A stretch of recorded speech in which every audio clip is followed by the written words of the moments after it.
I have your wide receiver rankings for week 4. If you like this content, please hit that like button and subscribe.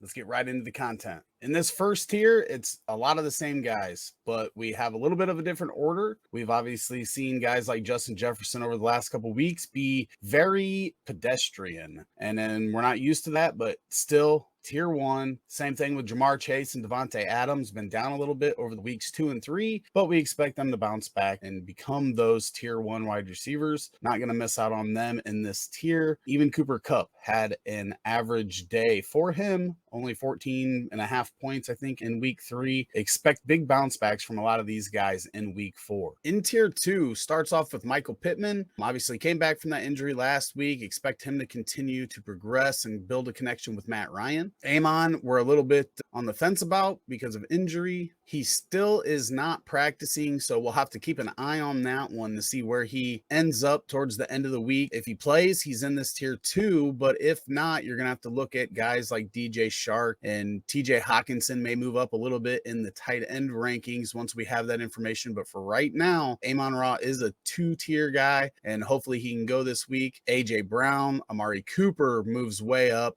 He's showing some connection with Brissett over the past couple weeks. Hopefully that continues. Amari Cooper is a really good dynamic wide receiver. Just need him and Brissett to continue to grow that connection. Waddle, Evans, Deebo, and T. Higgins round out this tier 2. Completely on board with all of these guys. Think they're very good plays this week. Here in tier 3, guys that see a lot of volume at the top with CeeDee Lamb. Finally a big week in week 3. Need that to continue with Cooper Rush until Dak can get back. Looks like Dak may be back next week. Not practicing yet, but got the stitches out of his hand. Maybe another 2. But CeeDee Lamb finally looked good with Cooper Rush last week, and hopefully that can continue. Christian Kirk, tons of targets there in Jacksonville as the number 1 wide receiver. Courtland Sutton, looking good, but that Denver offense just not quite where we want it to put him into tier 2. He's real close to there. We just need to see that offense get more red zone opportunities, a lot less punts. And then we move down. Marquise Brown, ton of targets in week 3. Hopefully that continues for him. All these guys in this 3rd tier have big upside. Wide receivers so deep this year. Even at the bottom of this tier, we see Curtis Samuel. We've seen a couple 20-point weeks out of him. So these guys I feel real good about going into week 4. DK Metcalf with his week 3 breakout of the season.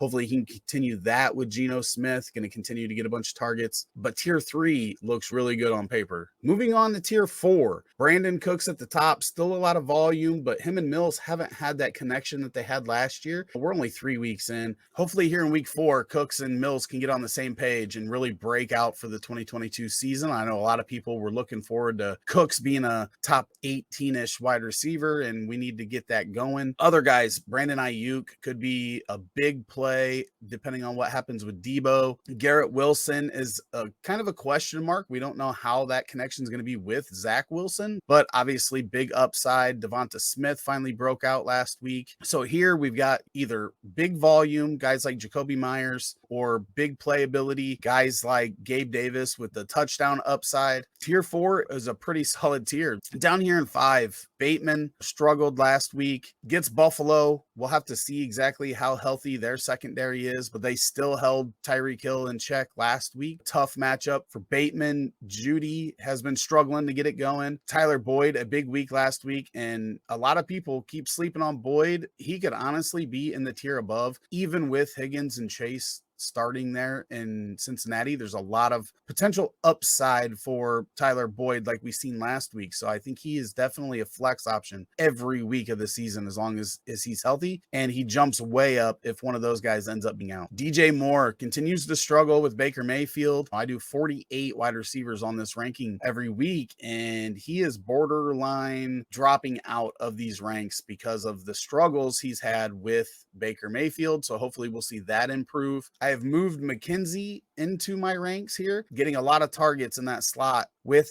Josh Allen. That is a huge value. I think that he is definitely a guy that could just continue moving up these tiers and get to maybe high end tier 4, mid tier 3 at the highest probably. But if that volume continues with his athleticism, he's putting up a lot of fantasy points right now, and it's very important for us to get him in our lineups when we can, I think. Same can be said for Dortch until Nuke Hopkins gets back in a few weeks. He is getting targeted. I know people are worried about Rondale Moore, but Dortch has been pretty valuable for Arizona's passing game so far. And I don't think that he's going to just be relegated to nothing when Rondale Moore gets back on the field. I think he's going to be able to put up some points even with him back, and he may supplant him as the number 3 when Nuke Hopkins is back, because he has produced, and we haven't seen that from Rondale Moore up to this point. So right now, Dortch is in my top 48. Rounding out at the bottom, Zay Jones. The guy is just getting a lot of volume for Jacksonville, and that is valuable in PPR leagues, and that's what these rankings are based off of. Zay Jones is definitely a startable wide receiver. Just depends on how many wide receivers you start. Most of my leagues have 3 wide receivers to start plus 2 flex spots. So starting 4 wide receivers is very easy in my leagues. You may only be able to start 3 in yours, so he may not make the cut in that sense, but